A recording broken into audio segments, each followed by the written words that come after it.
no sé si ese síndrome, por ejemplo, sería un problema con el reconocimiento facial o si sería un problema con la integración emocional.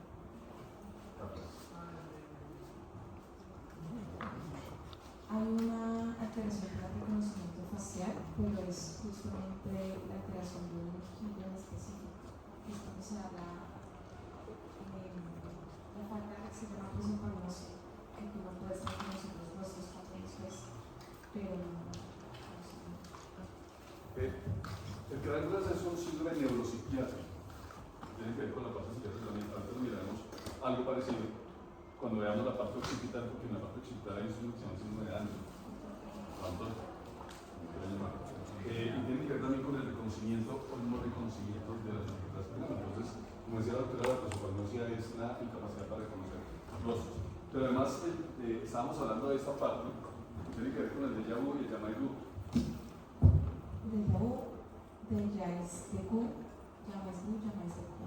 Entonces, es la sensación de ya haber vivido esto, ya haber hecho esto, ya haber estado en este lugar, o nunca haber estado cuando ya han estado en este lugar. Entonces son sensaciones de extrañeza que el paciente experimenta y son un tipo de crisis. La ínsula, ya lo hemos visto, que es esta, y es una representación muy pequeñita. A veces, cuando hay lesiones en esta área, tiene que ver con la ínsula, pues está conectada con la parte frontal, con la parte temporal, con la parte del símbolo o de las emociones, la parte límbica, pero lógicamente puede producir múltiples síntomas, pero lo predominante de esta parte de la ínsula es la parte autonómica, cardíaca, gastrointestinal, esas cosas. Una de las cosas que puede presentar un paciente cuando va a presentar una crisis es sensación de ardor en la boca, el estómago y gastralgia, pero adicionalmente también puede haber inclusive otras alteraciones. Esto es como para recordar que todos nuestros sentidos entran por diferentes vías. La parte, por ejemplo, del olfato entra por la parte basal inferior del cerebro y va a la parte frontal y temporal. La parte visual entra por el nervio óptico y viaja por los tractos y después por el quiasma, las cintillas, van a la parte de los cuerpos vinculados y de los cuerpos vinculados va a la parte occipital y de la parte occipital en la área 17, 18, 19 finalmente reconocemos lo que estamos viendo, ¿cierto? La parte del nervio auditivo, que es el par 8, entra por la parte de los oídos, ustedes ya lo escuchan, llega al tallo, al puente pues, y en el puente pues hay unas vías ascendentes, hay un cuerpo trapezoide, etc. Esto asciende, llega a la parte auditiva primaria y secundaria, que tiene que ver con la parte temporal y frontal, y eso se integra junto con la parte visual y con la parte olfatoria para poder integrar eso y responder como primariamente se responde cualquier animal. Si usted llama a su perro en la casa o al gato que tenga, y si el gato responde, porque el gato no muchas veces, se llama al perro, el perro lo va a escuchar y inmediatamente va a volver a mirar y así no salga a correr, ya han activado estos tres órganos muchas veces, sobre todo porque es que cuando usted lo llama, él no activa solamente el oído, sino que voltea a mirar y de una vez se activa el olfato de una manera más aguda. Porque es que va a empezar a buscar si usted le va a dar comida, o va a salir a jugar, o va a hacer otra cosa. Ya cuando el perro ve que usted lo llama y que usted tiene un hueso, o le tiene el juguete, entonces va a activar los demás, que es la parte de la sensibilidad, cómo puede estar puesto el perro y cómo va a salir corriendo para llegar donde usted está. Entonces, activa todo el procesamiento de estos tres pares con la parte motora y con la parte de la 17 y 18. Perdón, 8 y 9, 6, 8 y 9. Entonces 4 con 6, 8 y 9. Y la parte del gusto, si usted le va a dar comida o le va a dar una recompensa, una galletita, entonces además va a activar la parte del gusto y va a empezar a salivar. Porque eso es lo primero que hace el perro. Cuando el perro huele que usted le va a dar comida, empieza a producir saliva. Y cuando llega donde usted llega, donde usted está, ya está botando saliva por la boca, de acuerdo, está preparado todo. Entonces, más o menos, como la analogía del perro es más o menos lo que pasa con nosotros también, pero nosotros tenemos una conciencia mucho más clara. Nosotros procesamos la información a niveles mucho más altos para poder llegar a donde nos llega. Pero es importante reconocer que para poder hacer todo esto, esta área, toda esa parte de la corteza manda vías, que son la sustancia blanca, que se conectan con los ganglios basales y se conectan a partir de los ganglios basales con otras vías, pero además se conectan entre sí, ¿cierto? Que es la sustancia blanca, que se conecta entre las diferentes circunvoluciones y adicionalmente se conecta con otras estructuras lejanas. Entonces se conectan con los ganglios basales, con el tallo, con el cerebelo y con la médula espinal. Es una integración continua. En este momento cada uno de ustedes tiene una integración continua, no es individual.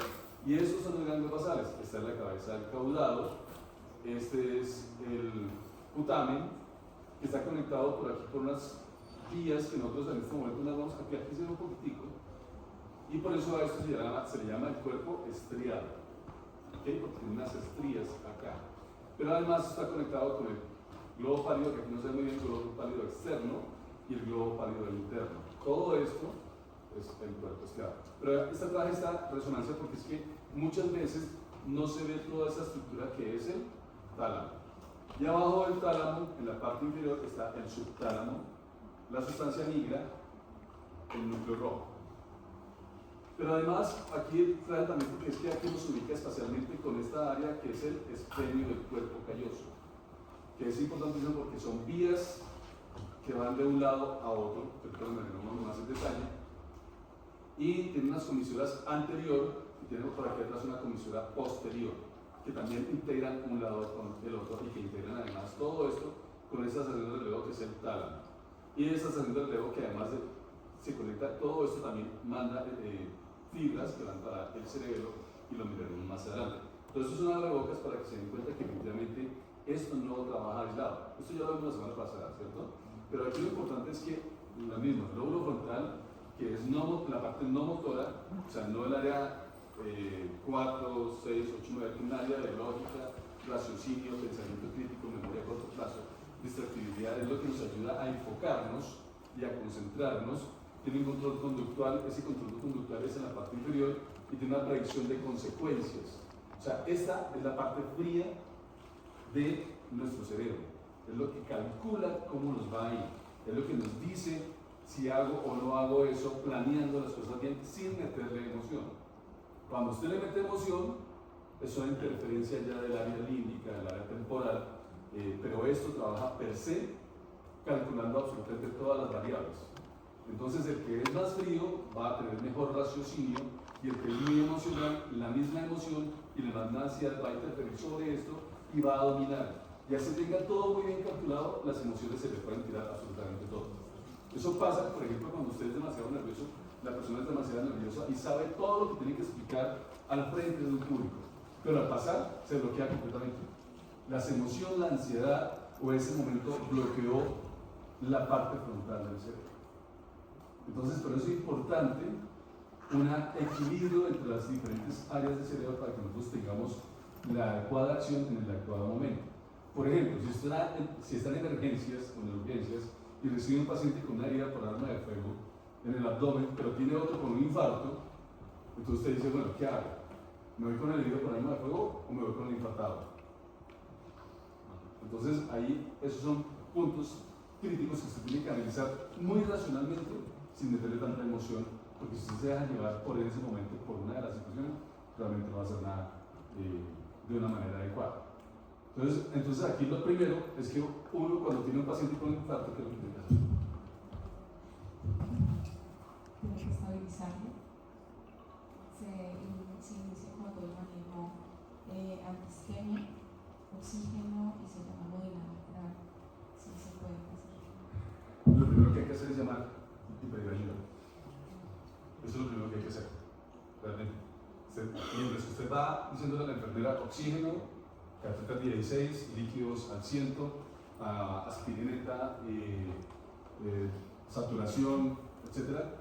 Entonces, al mismo tiempo, usted va diciendo, y hemodinamia, me llama ya al cardiólogo, me llama al que esté involucrado en también. Y en la parte de la herida por arma de fuego, usted tiene que ir a mirar si el paciente está choqueado, ya le he tomado la tensión arterial, le he la saturación, el estado de ánimo, porque si el paciente se está desangrando porque tiene una herida que afectó a alguna arteria renal o afectó la cava o le afectó la aorta ascendente, pues entonces tiene un mayor riesgo con el paciente que está herido, que fue infartado, etc. Entonces, se tiene que distinguirse. Si usted no sabe qué hacer, se van a morir los dos pacientes. ¿Ok? Bien.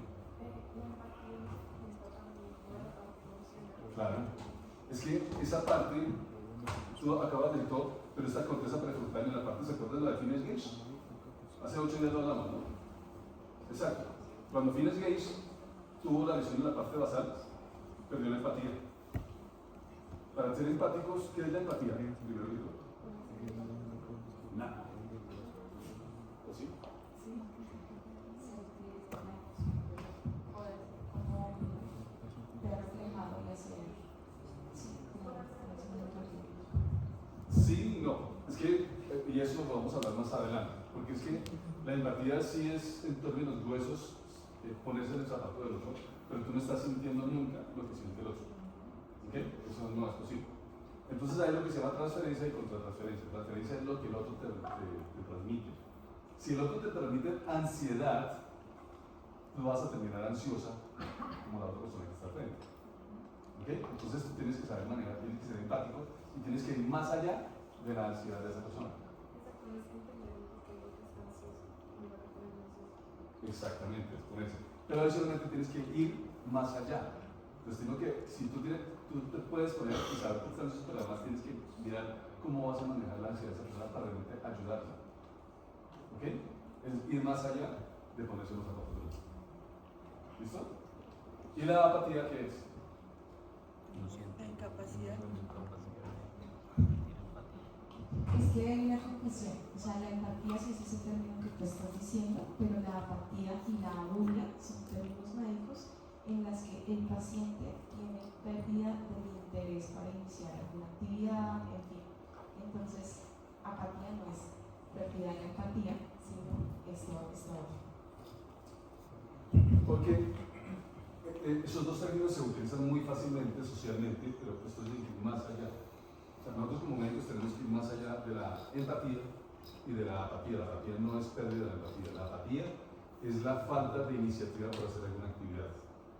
Es la pérdida del disfrute, del no recordar cómo se disfrutan las cosas.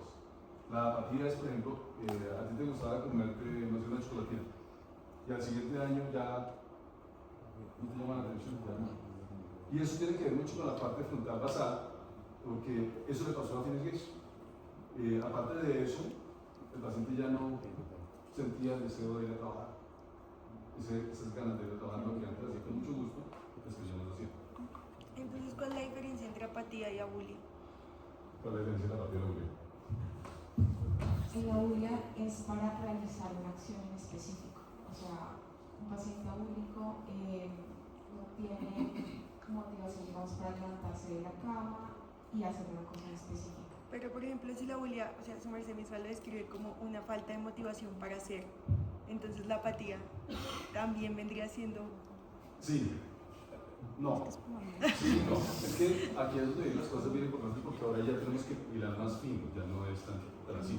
La abulia sí es la falta del deseo de hacer las cosas, pero la diferencia entre la apatía y la abulia es que cuando yo tengo un paciente apático y lo obligo a hacer lo que antes hacía, que le producía placer, ese paciente puede recuperar eso. ¿Sí me explico? Sí. Si por ejemplo, ¿cómo es tu nombre? Caterine. O sea, Caterine, que el año pasado le gustaban chocolatinas, ahorita no quiere probarla. Si yo lo obligo a comer una chocolatina así, son ricas, no me acordaba de esto. Eso nos ha pasado a todos. Cuando nos pasa, cuando eran pequeñitos, digamos, no quiero. Cuando van a se lo vienen a comer, entonces ya lo disfrutan. Eso tiene que ver con la apatía. ¿Me explico? Es como olvidar lo que se disfruta. Mientras que la abulia es el no querer, es el no empezar.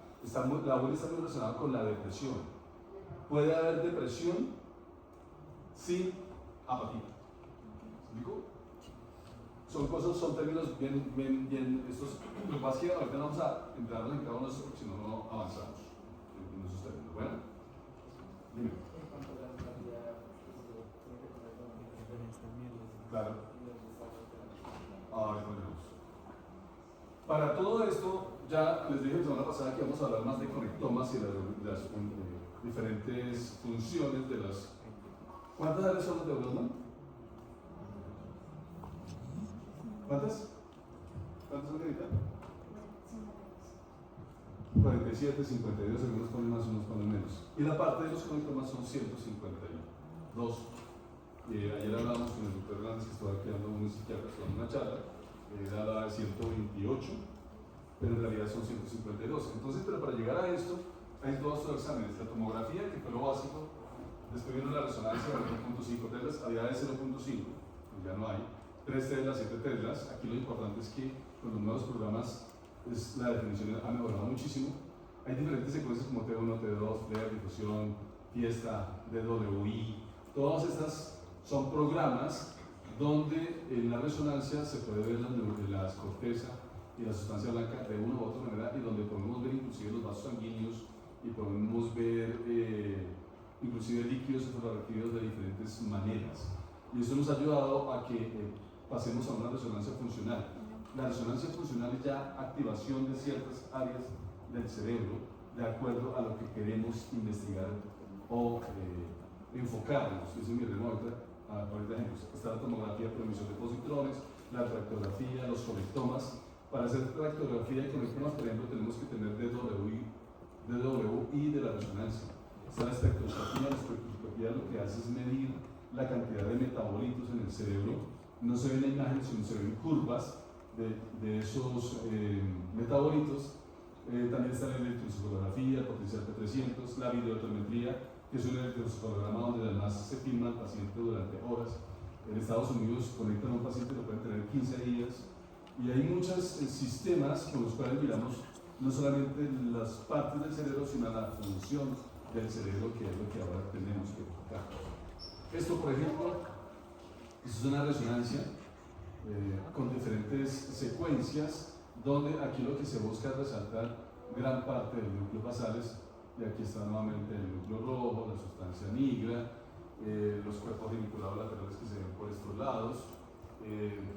Esta es parte del cerebro en la parte inferior, y esto ya lo sabemos que es la parte frontal, temporal, parietal, y de pronto activamos algo de occipital. Esto es una secuencia T2, que es la misma imagen, es el mismo paciente en un diferente corte, y eso no se puede, es un corte, ¿qué corte es este? Coronal, muy bien. Aquí vemos nuevamente lo que antes les mostraba en el esquema. Aquí se ve muy bien en la imagen la cabeza del caudado, el putamen, junto con el cuerpo estriado, que es todo esto. Aquí está el globo ovario externo, el globo ovario interno. Aquí vemos el tálamo, aquí está el núcleo subtalámico, la sustancia negra. Aquí está más abajo la parte, aquí viene una parte que se llama la zona incerta. Esto parecería que fuera el núcleo rojo. Y aquí es importante empezar a ver lo que es la sustancia blanca, porque aquí vemos lo que son las fibras en U, que van entre circunvolución y circunvolución, que son las que conectan. La parte del área occipital se conecta con fibras en U con las áreas 18 y 19. En el área frontal lo mismo pasa. El área 4, que es la motora primaria, se conecta con las áreas 6, 8 y 9, también por las fibras en U. Todo eso está conectado. La parte temporal también está conectada con la parte de la audición, con la parte del lenguaje, con las fibras en U. Entonces, es más o menos esto, aquí ustedes lo ven, con una resonancia ya que muestra una tractografía. Estos son los tractos y estos son los conectomas. Aquí ven como algo pixelado. Esto no es que esté pixelado, sino que son cuadritos donde se muestra la actividad de cada parte de la corteza y las conexiones con los diferentes tractos en las diferentes posturas. Entonces, aquí están las fibras en U, pero además aquí está mostrando los diferentes tractos de cada uno de esos. Por ejemplo, aquí está mostrando la radiación óptica en un corte coronal, únicamente en esta parte. Aquí están el cuerpo calloso, ¿no? Con sus tres partes, el genu, el cuerpo y el esplenio. Este es el cíngulo, que es la área límbica. Y aquí de la parte frontal y de la parte frontal del área 4 y del área 1, 2 y 3 salen una cantidad de fibras importantes que van por acá para la cápsula interna. La cápsula interna tiene dos brazos, el brazo anterior y el brazo posterior, y tiene un geno también o una rodilla, y eso va a descender a través de los fascículos, y esos fascículos corticoespinales van a ascender a través del tallo a la médula espinal. Pero también hay otras fibras que van a ir a parar al tálamo, que está acá, y del tálamo, y también hay otras fibras que van a ir a la cabeza del caudado, y de la cabeza del caudado va a ir al núcleo subtalámico o al globo ovario, depende de la vía, y de esas partes del globo ovario van a ir nuevamente al tálamo, y del tálamo se van a volver a la parte sensitiva. Entonces son diferentes vías que vamos a tener que mirar. Por ejemplo, este es el fascículo longitudinal inferior. ¿Sí, verdad? Fascículo longitudinal inferior.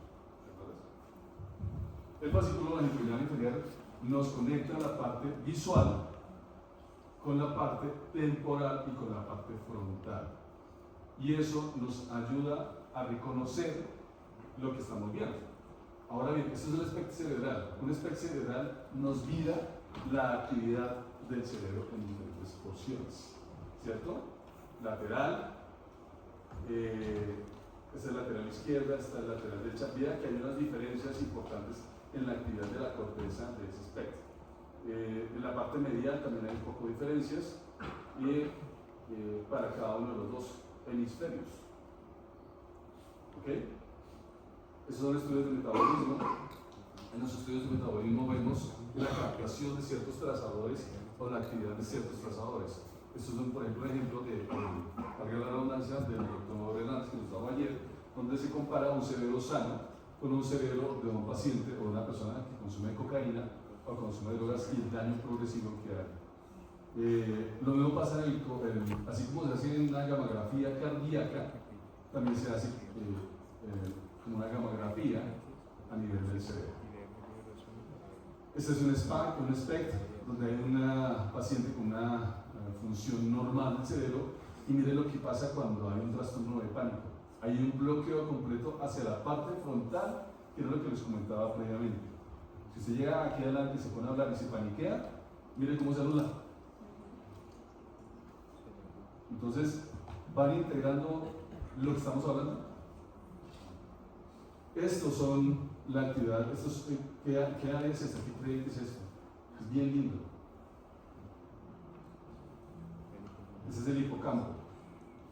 Que tiene, ¿cuántas capas tiene el hipocampo? Cuatro capas.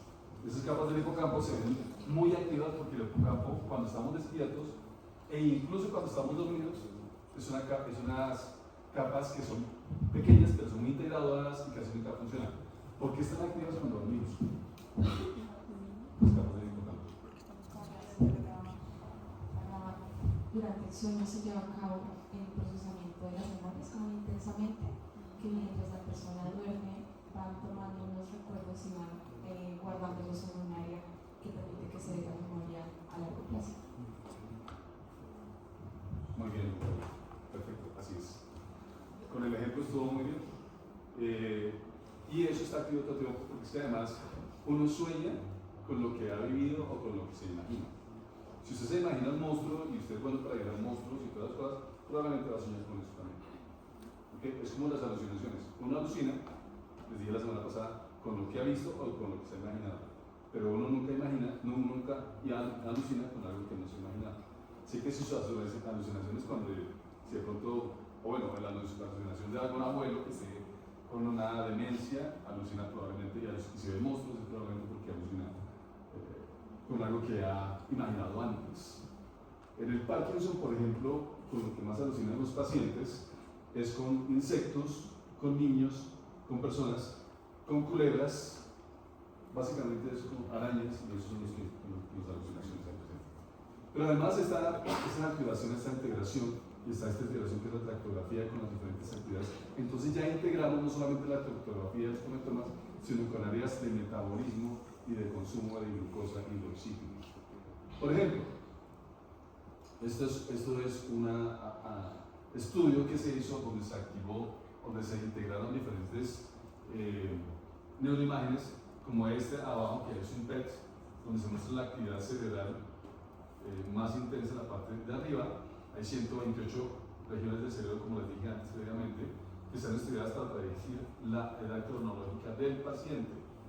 Pero la verdad en los conectomas son 152. Y a medida que va pasando los años, esto se va perdiendo. Así que si usted no lo tiene activo, pues se va a perder. Lo que no se usa, se daña. Entonces hay que usar el cerebro. Por ejemplo, esto es una historia muy interesante. Este es un paciente también. Esto es lo normal. Esto es lo que debe tener cada uno. ¿Qué es? ¿Qué examen es este?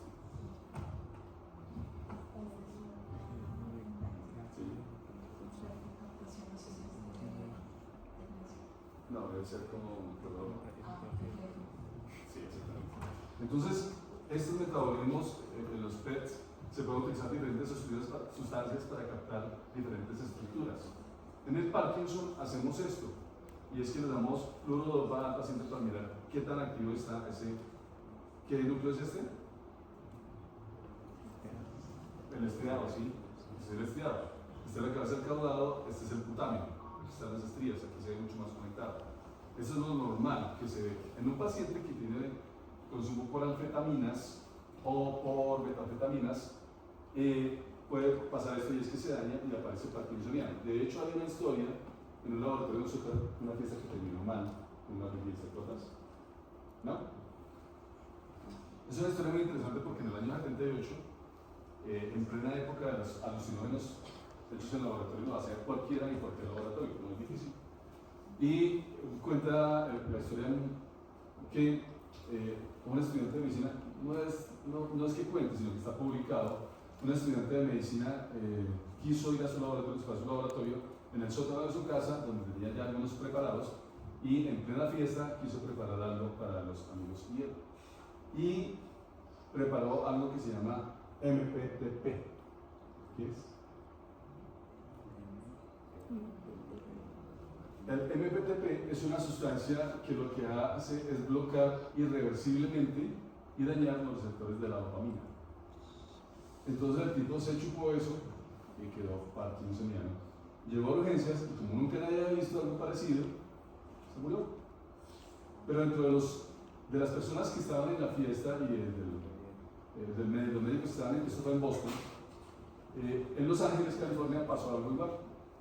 Y esa vez llegaron no uno, sino 4, igual. Entonces cuando lo vio parkinsoniano, en agudo, fue un parkinsonismo agudo, lo que hizo fue darle levodopa a los pacientes y se recuperaron. Entonces lo que encontramos fue un modelo de intoxicación o de parkinsonismo inducido por tóxicos, por MPTP. Y eso llevó a que se desarrollaran muchos modelos de murinos, o sea, de ratones, donde se les daba los 200 MPTP para intoxicarlos y reproducir parkinsonismo. Y eso ayudó. Lo peor de todo es que de estos 4 que se salvaron en Los Ángeles, consumiendo levodopa, 3 volvieron a recaer y se murieron rápidamente. Es uno de los problemas que tenemos con las adicciones. No es solamente el daño en algunas circunstancias, sino lo letal que puede ser en poco tiempo.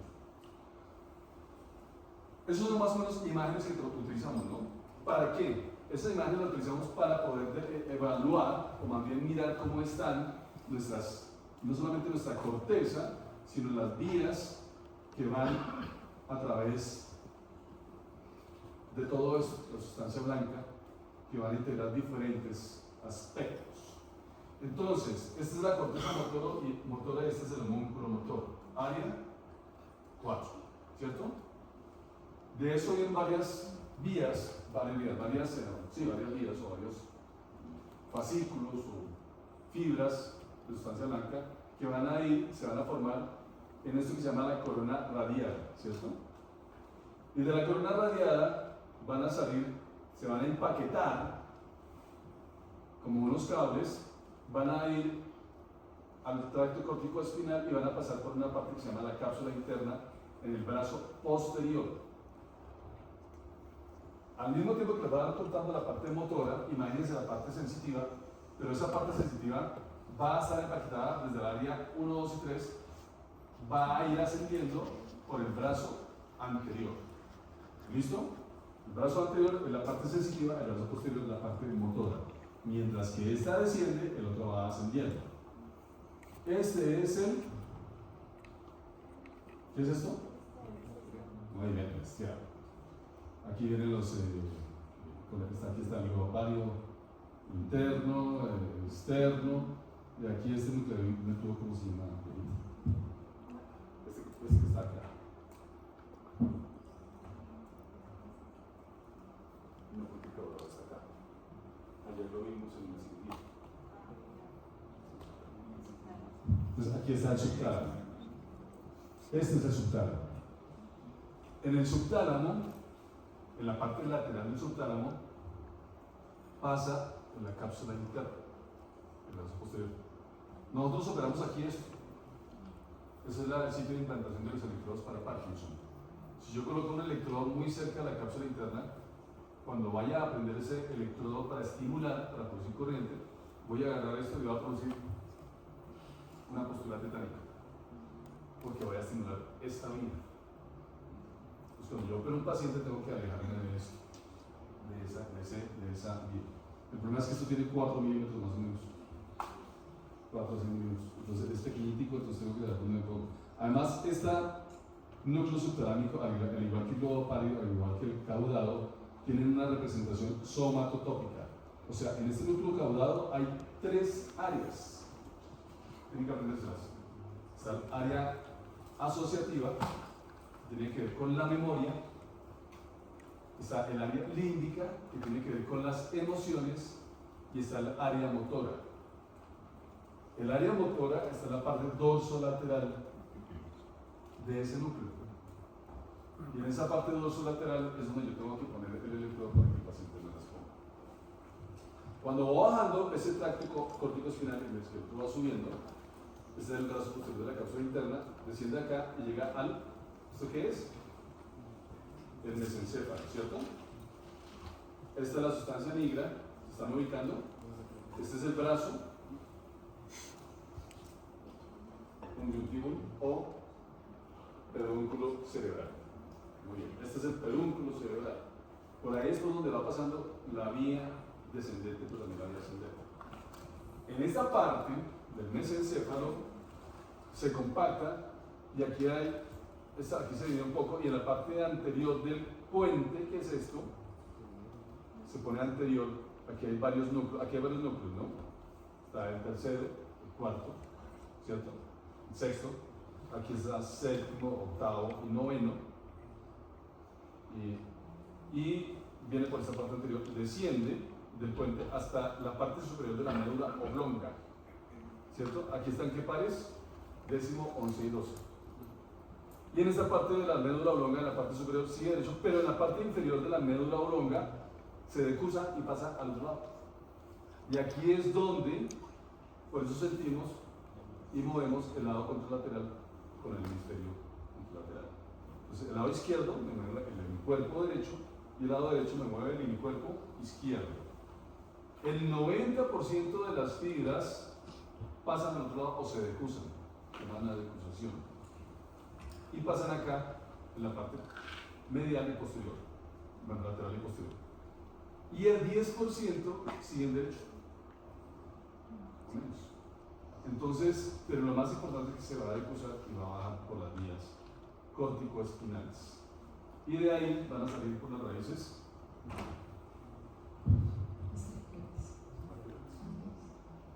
anteriores. Las raíces posteriores son sensitivas y las raíces anteriores van a salir para poder hacer la acción del movimiento.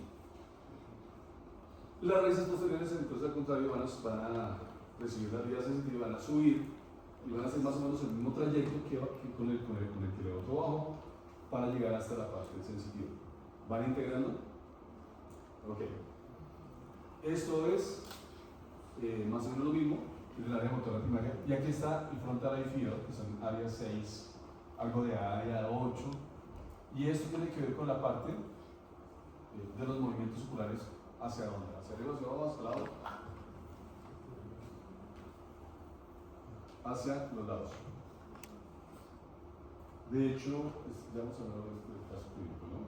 Si tengo una irritación, si de pronto tengo una irritación en esta parte, sea por sangre o porque tengo una crisis epiléptica en esta parte, el ojo se me va a ir hacia el lado contralateral, porque estoy estimulando. Pero si hay un daño en esta parte, entonces el otro hemisferio domina y mueve el ojito hacia donde está la lesión. ¿Ok? Por ejemplo, si tengo una trombosis acá y se me dañó esto, se me murió estas neuronas, entonces lo que domina es el otro lado. Y el ojo se me va a volver hacia este lado. ¿Listo? El caso es que estas vías, que es otra vía de sustancia blanca, va a llegar a este colículo que es el colículo superior, y del colículo superior me va a llegar dos informaciones. Una para la PPRF, que es la sustancia reticular paramediana del puente, o fascículo reticular paramediano del puente, que va a integrar dos núcleos. ¿Cuáles dos núcleos son? ¿Cuáles creen que son? Ya lo vieron la enseñanza pasada, ¿cierto? ¿Cuáles son los núcleos que mueven los ojos?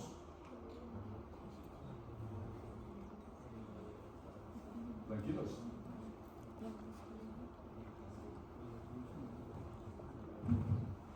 Ahí están. Núcleo tercero, núcleo sexto.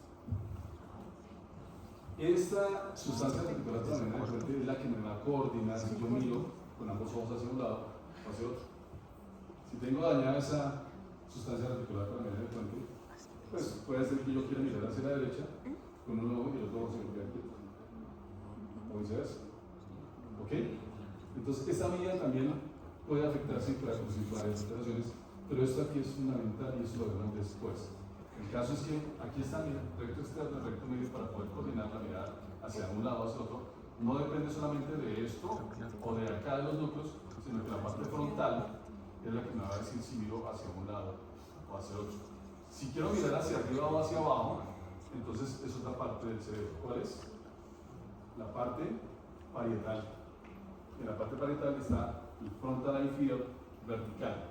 El frontal eye field vertical se va a activar también con esto, con este fascículo que se llama fascículo longitudinal medial. Y ese fascículo longitudinal medial coordina para mirar hacia arriba, hacia abajo. Pero además, ¿qué otro músculo está involucrado para mirar hacia arriba abajo, aparte del tercero? El abducens, muy bien, es el cuarto par que nos hace mirar hacia dónde. Hacia abajo y hacia adentro. Muy bien, hacia abajo y hacia adentro. Es el que nos ayuda para bajar las escaleras. Cuando usted mira, va mirando con el abducens. Es el que hace esto, es el que se mire la punta de la nariz. ¿Listo? Entonces, ese fascículo longitudinal, mientras que la PPRF, que está acá, nos ayuda para la parte lateral, el fascículo longitudinal medial nos ayuda para la parte vertical. Y miren que aquí están un poquito separados, no quedan en una estructura. Este queda más cerca al sexto par, mientras que el fascículo longitudinal queda como intermedio entre el tercero y el sexto y el cuarto. ¿Lo ven? Todo está como un rompecabezas para que usted arme la estructura de una manera ordenada y coordinada. Yo les dije la cosa, esto es como un rompecabezas donde tienen que ir armando las piezas. Y así tiene que ser más o menos. Entonces vamos a empezar con una parte que tiene que ver más con la parte de los conectomas. ¿Qué hora es? Es que alguien me regañó, Catherine me regañó antes porque no había segundos. ¿Qué hora es, Catherine?